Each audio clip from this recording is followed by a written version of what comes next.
Warm welcome to our half hour of from 8:30 to 9 a.m. And of course, where we get to give you entertainment and sports. And of course, I'm going to be taking you through what is happening in sports today. And of course, as we await the Olympics and the like. Now, of course, here looking at this report, and of course, the chances that we have for these 2024 Olympics, and of course, having flagged off our athletes, participants to go and participate in Olympics. Now, of course, the 2024 Olympics games will take place stage from the 27th to 11th August 2024 in Paris and other cities, of course. And of course, multiple world champions and 5,000 Olympic gold medalist Joshua Cheptegei will lead the team Uganda that will compete at the games of the Olympiad after he was named captain last week. Quite amazing, isn't it? Beautiful. Now, of course, the Ugandan team is comprised of 25 athletes who are competing in the track and road events, swimming, cycling, and rolling. Like I said, we have representatives of many. You have swimming, that one we also are good at it actually. Some championships that we usually have, we come up with medals, and of course cycling as well and rolling. Now, of course, Team Uganda comprises of 12 first-time Olympians, and of course this include the racing sprinter, that is Tassis Orogot, just recently made us proud. Then we have swimmer Gloria Muzito and Jesse Ngonzi. And of course, for the cyclists, we have Charis Kajimu, we have marathoners Rebecca Cheptegei, we have Vector, we have Andrew Rotich, we have long distance runners Belinda Chemtai, we have Anne Chelengat, we have Joy, we have Martin Kiprotich, and we have steeplechase Leonard Chemtai. Well, of course, you know, they almost have the same names. Yeah. And of course, Cheptegei is a gold medalist, has been a gold medalist for the last Olympics, and is going to lead Ugana's medal hunt along with training partner Jacob Kiplimo. Now, of course, the duo will compete in the 5,000 meter and 10,000 meter.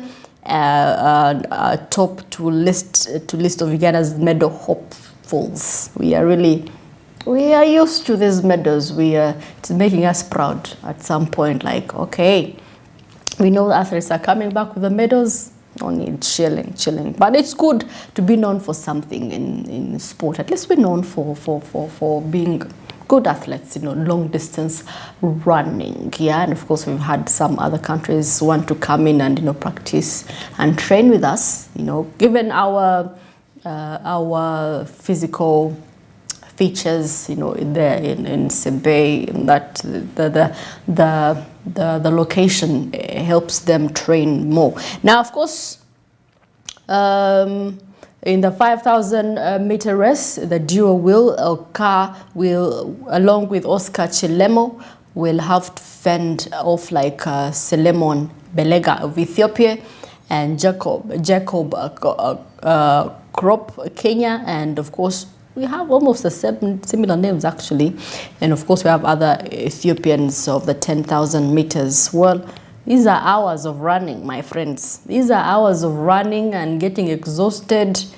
Well, it's not easy, but we are glad that we have some people representing us. Now, of course, for the women, Peruth Chemtai, a gold medalist in Tokyo, will be looking to defend her crown in the women's 3,000 meter steeplechase.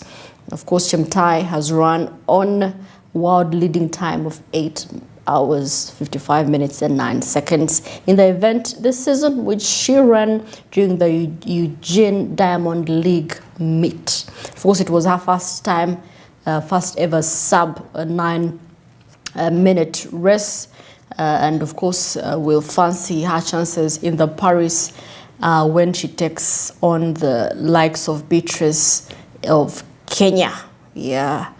So we're looking at our champions, and of course in 2019 we had Halima Nakai, yeah, from Central, and yeah, and of course Nakai, who ran world leading 1 hour 57 minutes during the Continental Tour Gold in Los Angeles. Will have better that effort if she's to fend off favorites like Mary Mora of Kenya, and of course Great Britain duo Gemma Reki and Kelly.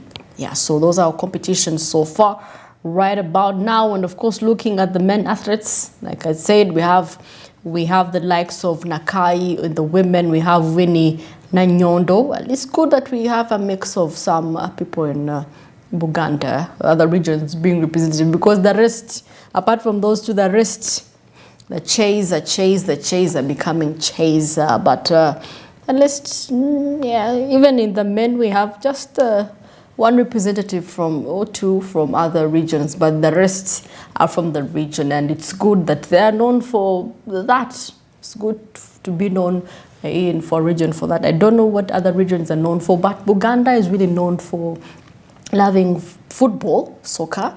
I mean, they have very many tournaments, the Masaza Cup, yeah, so honestly, so I don't know what other regions are known for, so let's be able to up our game. Now, the Uganda Cranes here managed to select a team to feature in the 2024 Super 8 tournament. Like I'd said, when we had matches a few months ago, some members of SC Villa, some players of SC Villa were nominated, selected to join the Uganda Cranes. Now, with a new coach in place, Paul Put is looking for means of strategizing and making sure that there is a new addition in the team, new blood, kids with potential.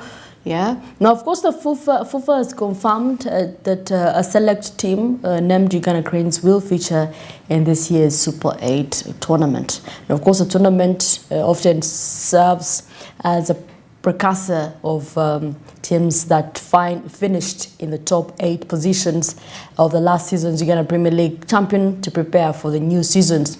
Now, however, there is a chance that this time round, with only top 7 teams considered to join the 8th, by the 8th, which is the Ugandan select team. Now, of course, other 7 teams include SC Villa. We have the Bull FC, we have Vipers SC, we have Chitara FC, KCC Maroons, and NEC FC. Now, the squad named Uganda Cranes assistant head coach Sam Zimbwa is composed of mainly locally based players and free agents that are out of the 7 participating clubs. Now, of course, according to FUFA, some foreign best players have also been included to help them keep in shape, because these ones come with some a little bit experience compared to us, so it's good. Now, the 3 venues will be used for the tournament will be Nambole, Mandela National Stadium or Nambole. Then we have St. Mary's Stadium in Entebbe, Chitende, and of course the MTN Omondi Stadium in Lugogo, right there, going to host these games. So for the goalkeepers, the tournament is expected to start just next month on the 2nd of August. And of course, some of the goalkeepers that we expect was Matovu Hassan. We have Sekaja Bashir, who's playing for Wakiso Giants, and Maganda Abdu, URAFC. And of course, it's a huge team actually, and the officials that are going to be there. We have their assistant coach, that is Simbwa Sam. Then we have Chigundu, the goalkeeping coach, and very many others that are going to be joining come the 2nd of August 2024. So get yourself a plot for that day. You could go and watch what Uganda is really made of, the Uganda Cranes participating in the Super 8 tournament. Now, of course, away from that, Uganda Olympics Committee launches the Race to Zero, and of course, Carbon Emission Initiative. Wow, isn't this amazing? Yeah, talk about climate change. Now, of course, the Uganda Olympic Committee has officially launched the Race to Zero carbon emissions that yesterday, and of course, this was followed by the official signing of the Memorandum of Understandings at the Uganda Olympics headquarters in Lugogo, Kampala. And of course, one MOU was about the UNFCCC Sports for Climate Action and IUCN Sports for Nature Framework. Now, of course, Dr. Donald Rukare, the president of Uganda Olympic Committee, led their delegation that also had Richard McBond and other officials right there, and of course the other guests as well, and of course waiting for this moment. Now, of course, all members are going to be very intentional in issues to embrace climate change efforts. And yesterday they were signing two important declarations: Sports for Nature Framework and the Sport Climate Change Actions. And they believe this will quicken up the Race to Zero emissions of carbon by state decline of the deadline of 2040, and that is their goal. Now, of course, there is the National Forestry Authority, Makerere University, and Tree Zero, among others, that that needed to be appreciated for their efforts for this cause, Race to Zero. If you are a climate change activist, if you're a climate change advocate, you could want to participate in this. It's good. It's good for the environment. It's good that we're having some things for the cause of climate change, because a lot of emissions have been out there. There's a lot of deforestation. There's a lot going on in the environment, the different weather changes due to these natural disasters that befall our nation. So we have to cap down the emissions. That is why they've continuously emphasized on the fact that people should conserve the environment, for the well-being of us. Now that we started the oil thing, honestly, we need to conserve the environment, much as we may be emitting carbons, but let's be protected. Mostly in Kampala. Kampala is one of the highly congested cities in Uganda, and it emits very many carbons due to the traffic that the more cars are stuck in traffic, the more emissions, because you're burning gas, and the congestion alone is not really good. Now, of course, Tanzania under 19 girls to test Baby Victoria Pulse in the training tour as well, coming here and looking at this report. Now, of course, the under 19 World Cup qualifiers are less than a month away, and the teams have decided to take the preparation a notch higher. Now, of course, the last qualifiers caught everyone unaware, with most of the nations still recovering from the COVID-19, obviously, aftermaths. Now, of course, Tanzania was the most fortunate of the teams at the qualifiers in the 2022 Botswana. In Botswana, because they were never affected by the lockdown. You remember Tanzania never closed. Yeah, it had left its doors open for the country to keep on moving. Now, of course, Uganda finished fourth in the qualifiers, losing to Rwanda in the semi-finals. And 2 years later, they will be looking at making amends, of course, this very year. Of course, Uganda is clearly learning its lesson from the 2 years they have been out.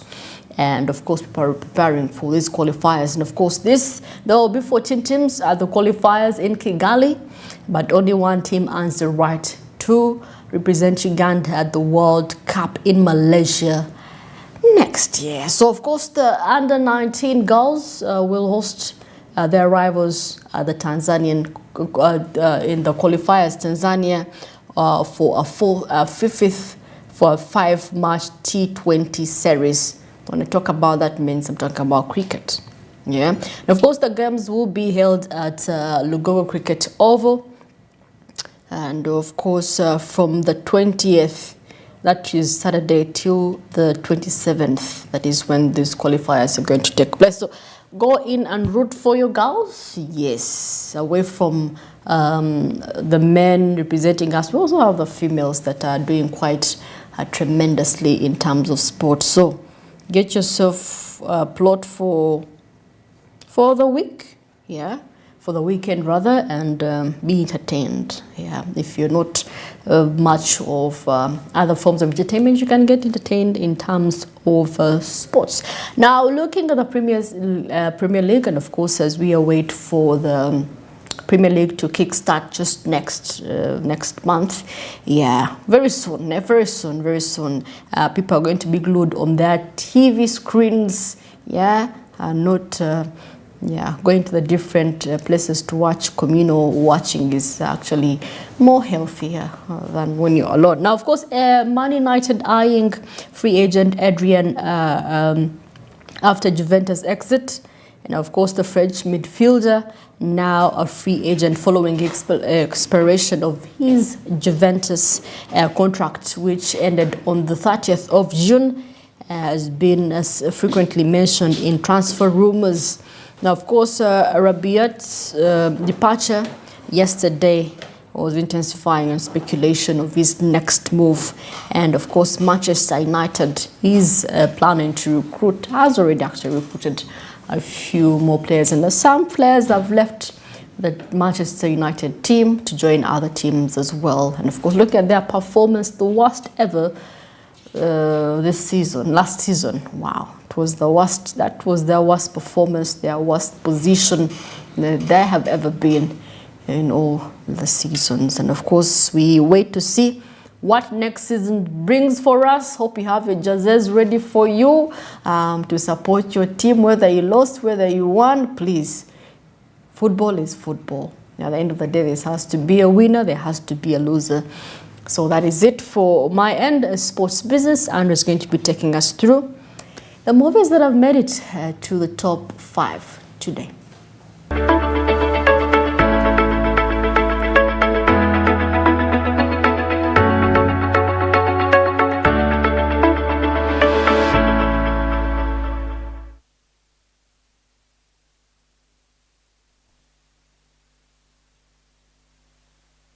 Heading into the weekend, and that's our culture here.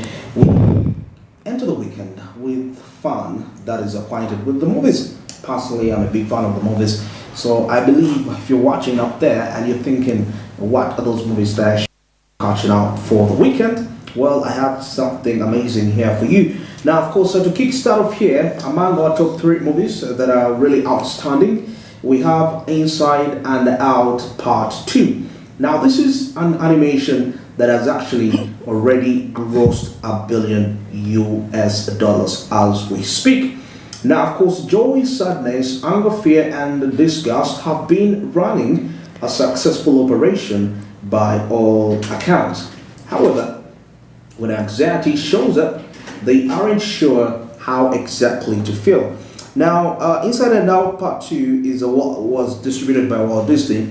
Like I told you, as of yesterday, taking a look at so far the gross earnings all globally, it has so far made $1 billion already, and that is exactly what we are seeing.